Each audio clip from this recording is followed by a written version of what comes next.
جو ہے وہ متاثر ہو رہی ہے، اور ان کے پاس نیتنیاہو کے پاس الیکشن میں جو ہے کوئی اس حوالے سے، اس جنگ کے حوالے سے جو عزائم لے کر آئے تھے، جو مقاصد لے کر آئے تھے، ان میں ناکام رہے ہیں۔ اپنی عوام کو بتانے کے لیے، کچھ دینے کے لیے ان کے پاس کچھ نہیں ہے۔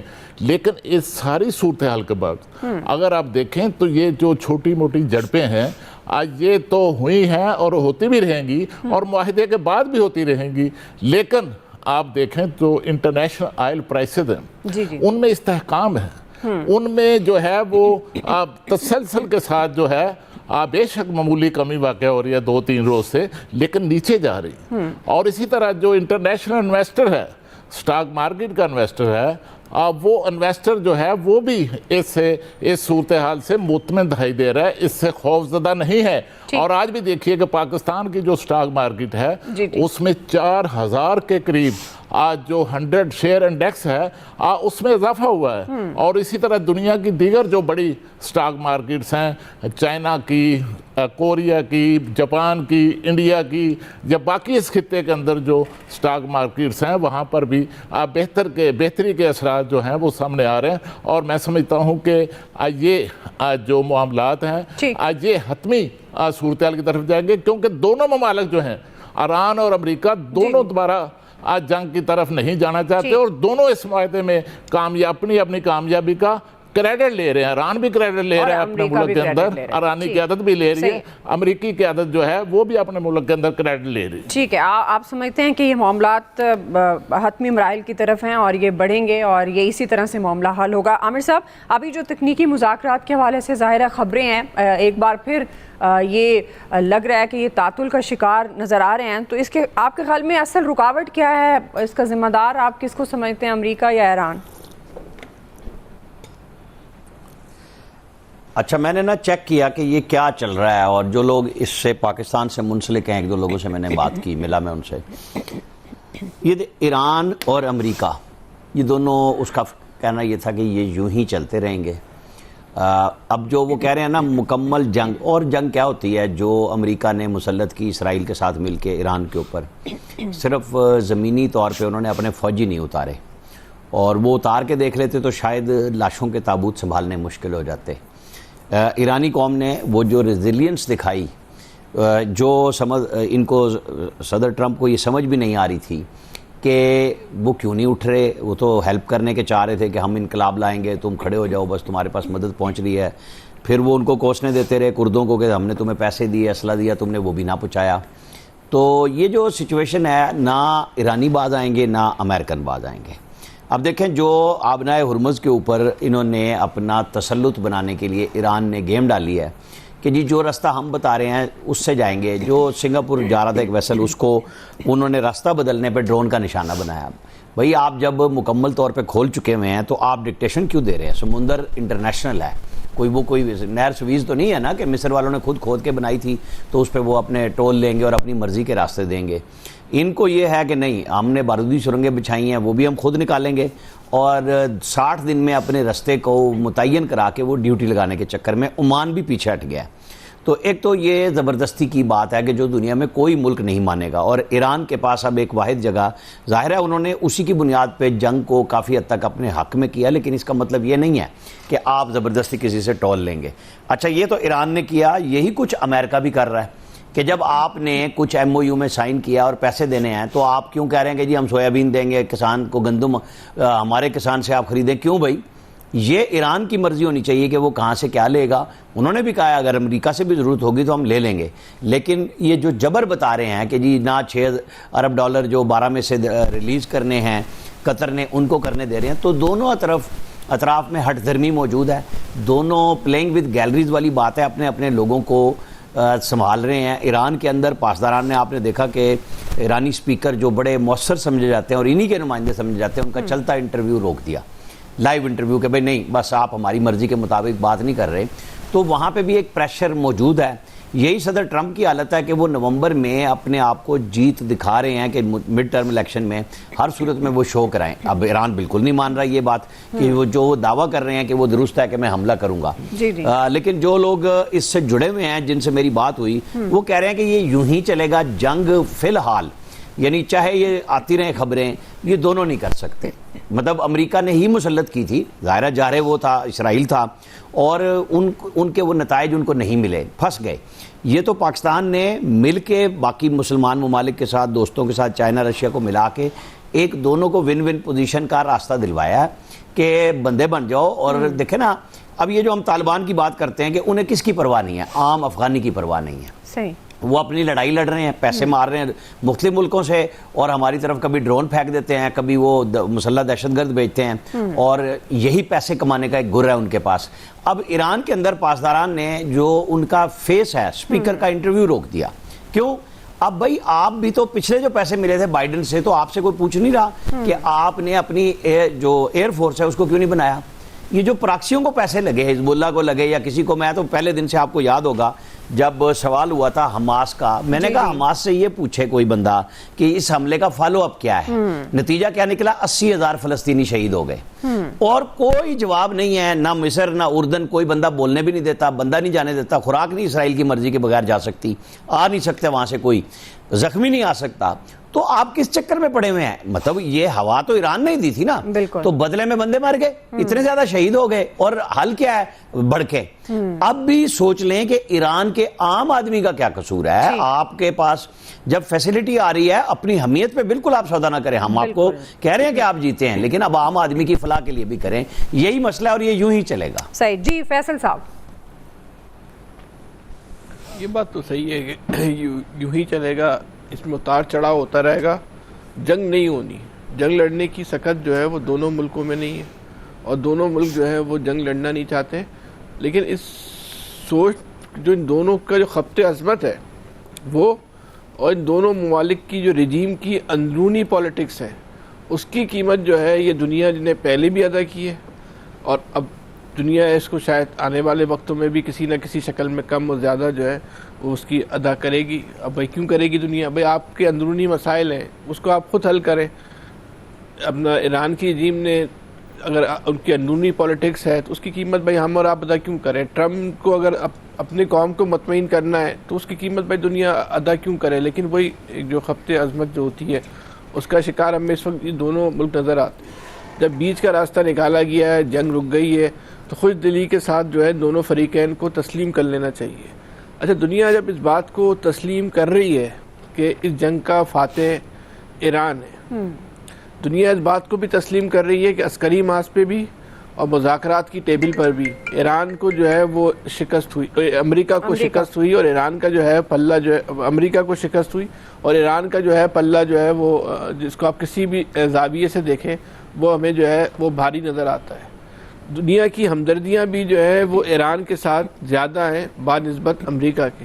امریکہ تو اپنے بہت قریبی دوستوں کو بھی جو ہے جنگ میں جو ہے وہ کھو چکا ہے، اپنے اتحادیوں کو جو ہے وہ کھو چکا ہے. بہت سارے ایسے اتحادی جو امریکہ میں بہت سارے معاملات میں انحصار کرتے تھے، اس کے باوجود وہ جنگ کا جو ہے وہ حصہ نہیں بنے. انہوں نے امریکہ کی مدد کرنے سے اپنا نہ صرف انکار کر دیا بلکہ انہوں نے اخلاقی مدد بھی امریکہ کی جو ہے وہ نہیں کی. لیکن اب ایران یہ کام نہیں کرے، وہ سبق سیکھے امریکہ سے. ایران کو اپنے اتحادیوں کو نہیں کھونا چاہیے، جو اس بات کا برملا اظہار کر رہے ہیں، کہیں ڈھکے چھپے لفظوں میں کر رہے ہیں، کہیں اعلانیہ کر رہے ہیں کہ اعلان کا پلہ جو ہے بھاری ہے، تو وہ یہ کام نہ کرے. جو اس کے ساتھ جو لوگ کھڑے ہو رہے ہیں، جو اس کی وکالت کر رہے ہیں، جو اس کی سپورٹ کر رہے ہیں، جو دو لوگوں میں بیٹھ کے بات کر رہے ہیں کہ ایران یہ جنگ پہ جو ہے وہ امریکہ پہ حاوی ہو گیا، تو آپ ایسا کام نہیں کریں کہ آپ اپنے ہمدردوں کو کھو دیں. اپنی پالیسی پہ، اپنے رویے پہ آپ نظر ثانی کریں. بات یہ صحیح ہے عامر صاحب کی، بھائی آپ پانی کو کیوں کنٹرول کرنا چاہتے ہیں؟ یار نہیں کریں کنٹرول. آپ کو اس جنگ سے بہت سارے فوائد حاصل ہو گئے، آپ پر بہت ساری پابندیاں جو ہے وہ ختم ہو گئی ہیں. آپ ایک بڑی عسکری قوت کے طور پر جو ہے وہ سامنے آئے. آپ اس خطے میں جو ہے آپ کے بارے میں جو مختلف ممالک کی جو کیلکولیشن تھی وہ غلط ثابت ہوئی ہے. لوگ اب اس بات کو تسلیم کر رہے ہیں کہ آپ ایک بڑی عسکری قوت ہیں. لیکن اگر آپ اس خطے کا تھانے دار بننا چاہتے ہیں، آپ اس خطے کا میں ٹھیکیدار بننا چاہتے ہیں، یا وہ رویہ اختیار کرنا چاہتے ہیں جو امریکہ نے دوسرے ممالک کے ساتھ کیا، تو پھر لوگ اس چیز کو قبول نہیں کریں گے. آپ کے اپنے اتحادی، آپ سے محبت کرنے والے، آپ کے اپنے وکیل بھی آپ کے اس رویے کو تسلیم نہیں کریں گے. لوگ محبت کرتے ہیں یا لوگ آپ کا ساتھ دے رہے ہیں لوگ آپ کا خیال کر رہے ہیں برابری کی بنیاد پہ. اس بنیاد پہ کوئی آپ کا ساتھ نہیں دینے کو تیار کہ آپ کو وہ اپنے اوپر مسلط کر لے, یا آپ کی جو ہے وہ آپ اس پہ جو ہے حاوی ہونے کی کوشش کریں, اور وہ آپ کو اپنا زیر سمجھے کہ بھائی یہ تم سے ہی بڑا ہو گیا. ایسا نہیں ہے, ایسا نہیں ہے. اس حقیقت کو آپ بہت جتنی جلدی ہو سکے آپ سمجھ لیں. ایسے مسائل پیدا نہ کریں کہ جو لوگ آپ کے حق میں بات کر رہے ہیں وہ یہ کام چھوڑ دیں, پھر اس کے لیے آپ کو قیمت ادا کرنی پڑے گی. آپ کی حکمت عملی کامیاب ہوئی, لیکن اس کا ایک بہت بڑا سبب یہ تھا کہ لوگ آپ کے ساتھ کھڑے ہوئے, پس پردہ رہ کے خاموشی کے ساتھ خفیہ طور پہ اعلانیہ غیر اخلاقی امداد بھی کی, اور بہت ساری دیگر امداد بھی کی. ڈھکی چھپی باتیں نہیں ہیں, تو ایسے کام نہ کریں کہ یہ کام جو آپ کے ساتھ ہیں وہ آپ کا ساتھ چھوڑ دیں. صحیح. جی الیاس صاحب, کون اصل رکاوٹ, کیا آپ کے خیال میں کون ذمہ دار ہے؟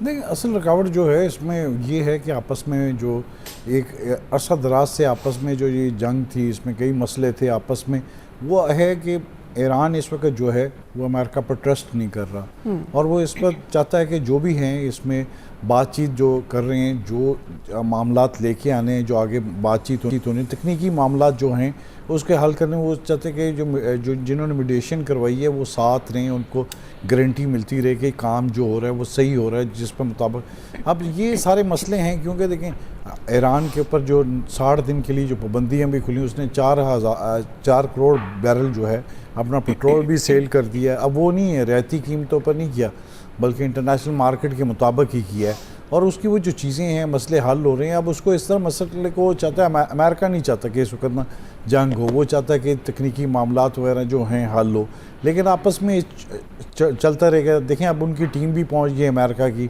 امریکہ اس بات پر سنجیدہ ہے کہ جی معاملات چلیں, لیکن اس معاملے پہ بیان بازی بھی کرتے رہتے ہیں کیونکہ سیاست بھی کرنی ہے, امریکہ کی جانب سے سیاست کرنی ہے, مڈ ٹرم الیکشن بھی ہیں, وہ معاملات ہیں, انہوں نے سارے چیزیں وغیرہ دیکھنی ہیں. یہ دنیا بھر کو پتہ ہے کہ شکست کس کو ہوئی ہے.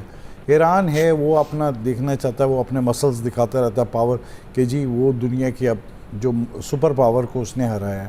اس میں سپوائلرز وغیرہ تو آتے رہے گے, اسرائیل کی جانب سے کوشش کری جاتی رہے گی, انڈیا کی جانب سے بھی کوشش کی جاتی رہے گی.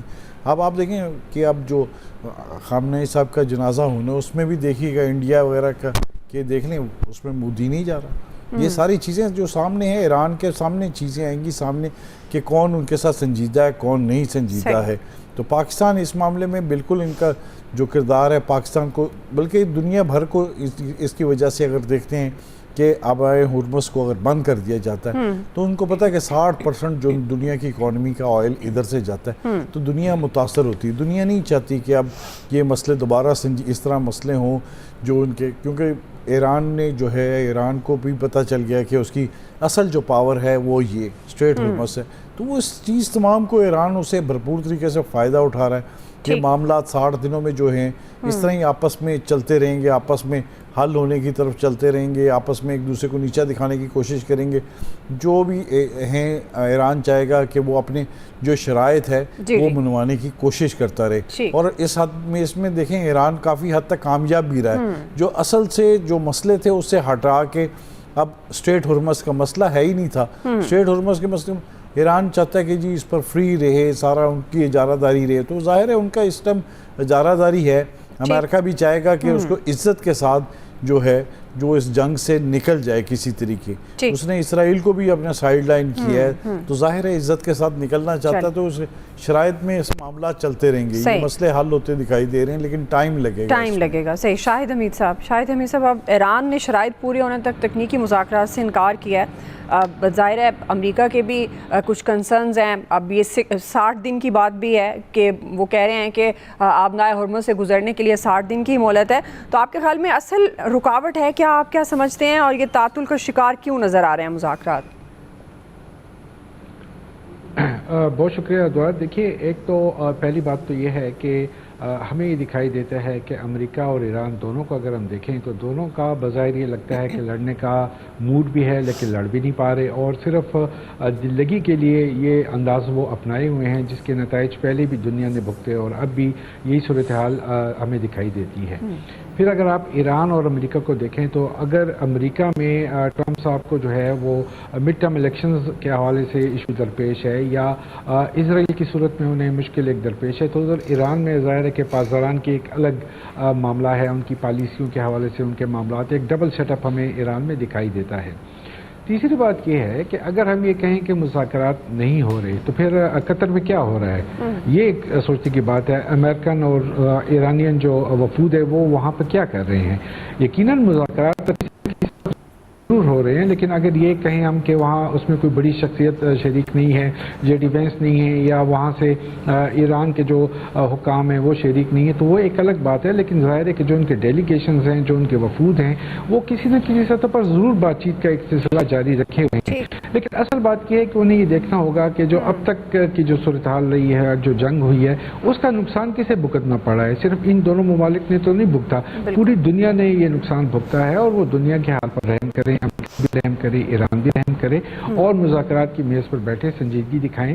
یہ دو قوموں کا معاملہ ہے، پوری دنیا کا معاملہ ہے، یہ کوئی بچوں کا کھیل تو نہیں ہے کہ اس طریقے سے آج ایک بیان ہے اور کل دوسرا بیان ہے۔ میرے خیال میں انہیں تھوڑی میچورٹی دکھانی چاہیے، سنجیدگی دکھانی چاہیے، انہیں مذاکرات کی میز پر آنا چاہیے، بیٹھنا چاہیے، سنجیدہ رویہ اپنانا چاہیے۔ اگر 40 سال یا 45 سال وہ اکٹھے نہیں ہو پائے، وہ ایک میز پر نہیں بیٹھ پائے، تو یہ کام تو پاکستان نے کر دکھایا اسلام آباد میں، اور انہوں نے ایک ڈکلیریشن پر اتفاق بھی کر لیا، تو اس پہ دستخط بھی ہو گئے۔ تو اب میرا خیال میں اس معاملات کو آگے بڑھانا چاہیے، بجائے اس کے کہ اس میں مزید پیچیدگیاں پیدا کریں، کیونکہ اگر یہ پیچیدگیاں پیدا کرنے کی کوشش کی گئی تو وہ تو مسائل بڑھتے رہیں گے، کم کسی صورت بھی نہیں ہوں گے۔ صحیح ہے جی، بالکل آپ کا پوائنٹ آ گیا کہ میچورٹی دونوں طرح سے سنجیدگی کا مظاہرہ کرنا چاہیے، کیونکہ یہ صرف امریکہ ایران کی بات نہیں، پوری دنیا نے سفر کیا ہے اور آگے ان معاملات کو سمیٹنا چاہیے۔ مذاکرات کب ہوں گے، رکاوٹ کیا ہے، یہ ہمارا سوال تھا۔ ابھی ہم ایک بریک لے لیتے ہیں، بریک سے واپس آئیں گے۔ آگے چل کر ہم بھارتی آبی جارحیت پر بات کریں گے، خاص طور پر سندھ طاس معاہدے کو لے کر ظاہر ہے پاکستان کی بھی یہ ریڈ لائن ہے، ہم بات کریں گے کہ اس پر پاکستان کے اسٹریٹجی ایکشن کیا ہونا چاہیے۔ بریک کے بعد ویلکم بیک ناظرین۔ بھارت کی جانب سے آبی جارحیت کا سلسلہ جاری ہے۔ مودی سرکار کی جانب سے سندھ طاس معاہدے کی خلاف ورزی اور پاکستان کا پانی روکنے کی کوششیں ہو رہی ہیں، مگر پاکستان نے دو ٹوک الفاظ میں عالمی برادری کو بھی اور بھارت کو یہ میسج دے دیا ہے کہ دریاؤں اور پانی کا تحفظ پاکستان کے لیے زندگی اور موت یعنی قومی سلامتی کا معاملہ ہے۔ اب اگر بھارت نے پاکستان کا پانی روکنے کی کوشش کی یا اسے براہ راست اعلان جنگ تصور کیا جائے گا، پاکستان کی لائف لائن اور ریڈ لائن بھی ہے، اور جو بھی ہماری ریڈ لائن کراس کرنے کی حماقت کرے گا اسے نیست و نابود کر دیا جائے گا۔ اسی سے متعلق ہم بات کریں، عامر صاحب آپ سے آغاز کروں گی، چونکہ یہ جو بھارت کی جانب سے آبی جارحیت کا سلسلہ جاری ہے، اب ایک طرف مارکہ حق میں جس طرح سے مودی سرکار نے مار کھائی، کیا آپ کو لگتا ہے پاکستان کا پانی روکنے کی حماقت کرے گا؟ دیکھیں، وہ حماقت نہیں بلکہ عملی طور پہ اقدامات اٹھا رہا ہے، اور ظاہر ہے اسے 3-4 سال اس کام کے لیے چاہیے۔ 1 سال ہو چکا ہوا ہے جب سے انہوں نے یہ بات کہی ہے، اور وہ جو کل خود بات کر رہے تھے مصدق ملک بھی، کہ جلال پور میں جس طرح وہ پانی کبھی چھوڑ دیتے ہیں، کبھی بند کر دیتے ہیں، ایک دم اضافی کر دیتے ہیں، وہ اپنی پوری ٹرائی کر رہے ہیں، بیانات بھی بھرپور دے رہے ہیں، اور عملی طور پہ بھی وہ لگے ہوئے ہیں کہ جی نہریں نکالیں اور ہم سائڈ پہ کر دیں۔ لیکن ہماری نیشنل سیکورٹی کمیٹی نے پچھلے سال اعلان کر دیا تھا کہ یہ ہماری ریڈ لائن ہے اور لائف لائن بھی ہے۔ تو جو کچھ ہم نے 2-3 سیمینار باہر کر لیے انٹرنیشنل، آربیٹریشن میں جو گئے ہیں احمد بلال صوفی، ساری جگہوں پہ ہم جیتے ہیں، لیکن یہ بات ہے ڈھاک کے 3 پات، اور لاتوں کے بوت باتوں سے نہیں مانتے۔ انڈیا کو یہ بات سمجھ آ جائے گی۔ ہم نے جو کام کرنا تھا نا اتمام حجت کا، وہ ہم کر چکے کہ عالمی برادری کے پاس آربیٹریشن میں جا چکے، فیصلے ہمارے حق میں آ گئے۔ ہم برسلز میں بھی جا کے یورپی یونین کے ہیڈ کوارٹر میں یہ کام کر چکے ہیں۔ جب ایک طرف پاکستان سوئٹزرلینڈ سے وہاں پہ مذاکرات ہو رہے تھے، دوسری طرف برسلز میں یہ موجود تھے مصدق ملک۔ اب ہم نے جو سیمینار یہاں پہ کیا، پوری دنیا سے لوگوں کو انوائٹ کیا، یہ بات اس بات کی غمازی کر رہی ہے کہ ہم نے جو کہہ دیا ہوا ہے نا کہ پھر یہ ہماری ریڈ لائن ہے اور اسے جنگ کا اقدام سمجھا جائے گا، تو انڈیا کو یہ بات سمجھ آ جانی چاہیے کہ پھر ہم نے ان کا کچھ نہیں چھوڑنا۔ ہمیں جواب میں پتہ ہے کہ وہ جو کچھ کر سکتے ہیں کریں گے، لیکن یہ جو کہانیاں ہم کہتے رہے ہیں اس کو عملی صورت میں سمجھ لے انڈیا، کہ ابھی تو وہ ڈیم شروع کر رہے ہیں نا، نہروں کی تیاری کر رہے ہیں، پھر جب ہم یہاں سے جواب دیں گے تو ان کے پاس کوئی چیز نہیں رہے گی، اور وہ انفراسٹرکچر جو وہ سمجھتے ہیں کہ ہم نے 40-50 سال میں یا 1960 کے بعد انڈس واٹر ٹریٹی کے بعد اس میں جو کچھ کر لیا ہوا ہے وہ سب تباہ ہوگا، اور پاکستان جب بالکل کلیئر ہے کہ جب ہم نہیں تو تم بھی نہیں، تو بس یہ بات سمجھ لیں۔ صحیح۔ شاہد حمید صاحب، اگر یہ ایسی حرکت کرتا ہے جو کہ پلاننگ اس کی جاری ہے، تو کیا ایکشن ہونا چاہیے پاکستان کا؟ جی دیکھیے، ایک تو یہ ہے کہ گزشتہ سال جو خفت اٹھانی پڑی مودی سرکار کو، اب اس کا بدلہ لینے سمجھ لیجئے یا وہ خفت مٹانے کے لیے انہوں نے آبی جارحیت کے یہ سلسلہ شروع کیا، اور یہ کوئی پہلی مرتبہ نہیں ہے، جب بھی انہیں کوئی دوسرا ان کے پاس آپشن نہیں ہوتا تو وہ یہ آبی جارحیت شروع کر دیتے ہیں۔ لیکن اس میں دو باتیں ہیں، ایک تو یہ ہے کہ بھارت کو یہ یاد رکھنا ہوگا کہ پاکستان نے جو کچھ اس کے ساتھ گزشتہ سال کیا ہے، اگر وہ جہاں بھی وہ اپنی قد سے بڑھنے کی کوشش کرے گا تو پھر پاکستان اسے بھرپور جواب بھی دے گا۔ اسے تو اپنے طیاروں پہ بھی بڑا ناز تھا، اسے تو اپنے اس پہ اسٹرکچر پہ بھی بڑا ناز تھا، اپنے ویپنز پہ بھی بڑا ناز تھا، تو پاکستان تو ثابت کر دیا کہ وہ کس جگہ کھڑا ہے۔ تو اگر وہ یہ سمجھتا ہے کہ وہ نہریں نکال کر یا ڈیم بنا کر پاکستان کا پانی روکے گا اور پاکستان چپ کر کے اسے دیکھتا رہے گا تماشائی بن کر، تو اس کی بھول ہے۔ پاکستان اسے بھرپور جواب دے گا، اور ایسا جواب دے گا کہ وہ یاد رکھے گا۔ دوسری بات یہ ہے کہ یہاں پر جو کردار بنتا ہے وہ عالمی اداروں کا بنتا ہے۔ عالمی اداروں کو اپنا کردار ادا کرنا چاہیے، کیونکہ یہ ایک انٹرنیشنل معاہدہ ہے، اور اگر کسی جگہ پہ کسی ایک معاہدے کی اگر پاسداری نہیں ہوگی، اس کو آنر نہیں کیا جائے گا، تو پھر ظاہری سی بات ہے کہ دنیا کے جو دیگر ممالک کے درمیان معاہدے ہوئے ہیں ان کی کیا صورتحال ہوگی، وہ کہاں سٹینڈ کریں گے۔ تو آج جو ہے یہ عالمی اداروں کا، یو این اور جو دیگر عالمی قوتیں ہیں، ادارے ہیں، یہ ان کے لیے ایک سوال بھی ہے اور ان کے لیے ایک چیلنج ہے کہ وہ اس معاملے کو ٹیک اپ کریں، اور اس حوالے سے یہ جو معاہدہ ہے سنتاس معاہدہ، اس کا جو نفاذ ہے وہ یقینی بنائیں، کیونکہ اگر یہ یقینی نہیں بنے گا تو پھر مسائل اور مشکلات ہوں گے۔ اور جیسا کہ بلاول بھٹو صاحب نے کل کہا تھا کہ we want peace with dignity, تو پیس تو ہم چاہتے ہیں، ہم پرامن ہیں۔ پہلے بھی پاکستان نے ہمیشہ یہ بات کہی کہ پاکستان ایک پرامن ملک ہے، وہ اپنے ہمسایوں کے ساتھ امن کے ساتھ رہنا چاہتا ہے، لیکن اگر کوئی چھیڑے گا، کوئی ہمارے گریبان میں ہاتھ ڈالے گا، تو پھر ظاہر ہے کہ تھپڑ مارنا اور لات مارنا ہمیں بھی آتا ہے۔ پہلے بھی ہم نے یہ کر کے دکھایا بھارت کو، اور ہم دکھائیں گے۔ افغانستان بھی یہ کچھ دیکھ رہا ہے، جب بھی وہ اپنے قد سے بڑھنے کی کوشش کرتا ہے پاکستان اسے اس کے قد تک لے جاتا ہے۔ تو یہ انہیں سوچنا ہوگا کہ اگر یہ انہوں نے اپنے قد سے لمبی چھلانگ لگائی تو پھر بھگتنی پڑے گی۔ بالکل جی الیاس صاحب۔ دیکھیں جی، بالکل اس کے بارے میں جو پاکستان نے ان کو، بالکل پاکستان یہ خاموش نہیں، پاکستان اس پر مسلسل کام کر رہا تھا، اور اب بھی دیکھیں پاکستان سفارتی طور پر کر رہا ہے، اور بھارت کو اس بارے میں پہلے بھی کہہ چکا ہے کہ اگر تم کرو گے کچھ تو تمہیں پتہ چل جائے گا کہ کس طرح پانی روکنا بڑا ان کے لیے بڑا مشکل کام ہے، اور پاکستان پانی لینا جانتا ہے، اور اس بارے میں بھارت کو بھی پتہ ہے، بھارت نے خاموشی اختیار کی ہے۔ آپ دیکھ لیں نیدرلینڈ کی جو آربیٹریشن جو تھی، جو عدالت تھی، اس میں جب یہ گئے ہیں تو بھاگ گئے۔ بھارت نے اپنا موقف، ان کو پتہ تھا کہ فیصلہ جو آ گیا ہے تو اس پر وہ بھارت نے بجائے ادھر اپنا موقف پیش کرنے کے تو ادھر سے بھاگ گیا۔ تو اس کے پاس اب کچھ ہے نہیں ہے، خاموشی سے سائیڈ لائن ہوا ہے۔ اب دنیا بھر کو، پاکستان کو پتہ ہے کہ کس طرح ان کے ساتھ کرنا ہے، تو دنیا بھی اس چیز کو سمجھے کہ بھارت جارحیت نہیں کر رہا، دہشت گردی کر رہا ہے، آبی دہشت گردی۔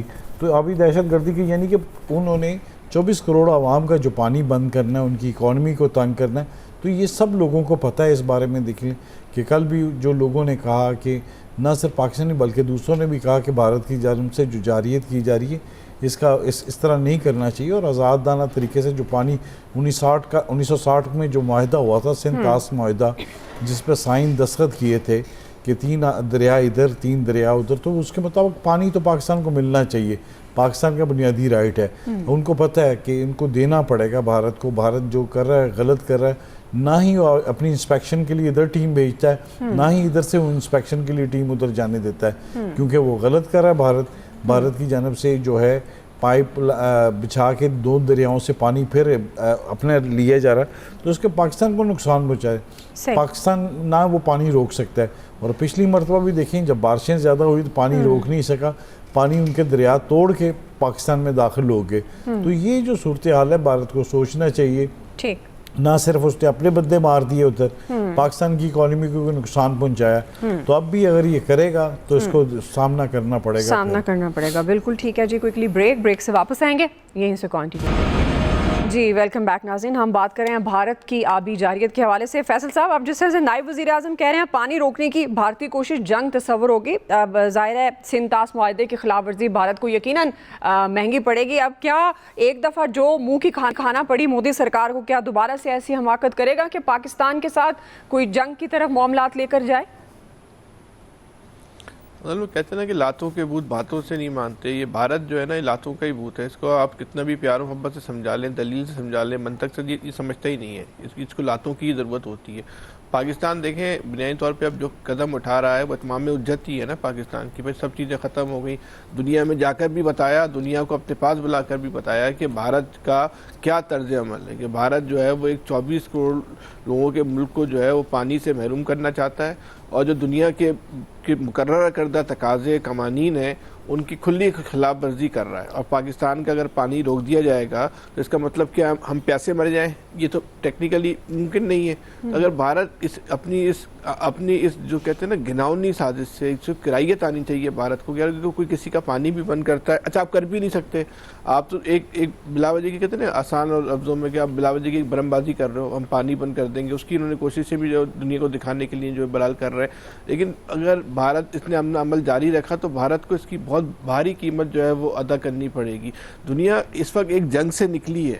دنیا اس جنگ کے اثرات سے جو ہے دنیا کا ہر شہری جو ہے متاثر ہوا ہے. اب دنیا جو ہے کسی نئی جنگ کی متعامل نہیں ہو سکتی. لیکن بھارت نے اگر اپنا عمل نہیں روکا تو پاکستان کے پاس اس کے علاوہ دوسرا کوئی آپشن نہیں ہوگا کہ وہ اس کا جو ہے جو طریقہ کار ہے، رائج طریقہ کار ہے، کہ اس کو جنگی زبان میں جو ہے وہ جواب دیا جائے، اور اس کے سارے ارادوں کو، ساری خواہشات کو جو ہے وہ ملیہ میٹ کر دیا جائے. پھر ایک دنیا دوبارہ ایک جنگ کی اس طرف بڑھ جائے گی. دنیا اس جنگ کو افورڈ نہیں کر سکتی. تو دنیا کے لیے بہتر یہی ہے کہ اس مسئلے کو جو ہے بھارت کو سمجھائے کہ عقل کے ناخن لو، ورنہ پاکستان نے پہلے بھی بہت مارا تھا، اب پھر پاکستان تم کو بہت مارے گا. جی خالد قیوم صاحب. دیکھیے بھارت پاکستان کے پانی کو پاکستان کے خلاف بطور ہتھیار استعمال کرنا چاہتا ہے، اور اس پر پاکستان کی سیاسی قیادت واضح کر چکی ہے کہ یہ معاملہ جو ہے پانی جو کشمیر سے بہنے والے دریا ہیں، پاکستان میں بہنے والے دریا ہیں، وہ پاکستان کی لائف لائن ہے، پاکستان کی ریڈ لائن ہے.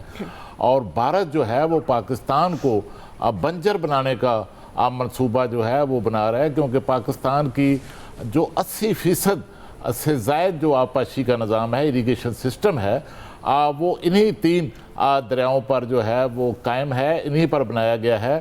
اور اس کے لیے بھارت جو ہے وہ عرصہ دراز سے جو ہے وہ منصوبہ بندی کر رہا ہے. اور خاص طور پر دریائے چناب کا جو پانی ہے اس کو ہماچل پردیش سے ایک 8.7 کلومیٹر طویل جو ہے وہ ٹنل کے ذریعے جو ہے وہ دریائے چناب کا پانی جو ہے وہ بیاس میں منتقل کرنا چاہتا ہے. اور اس کے لیے جو ہے بہت ہیوی انویسٹمنٹ جو ہے وہ کی جا رہی ہے.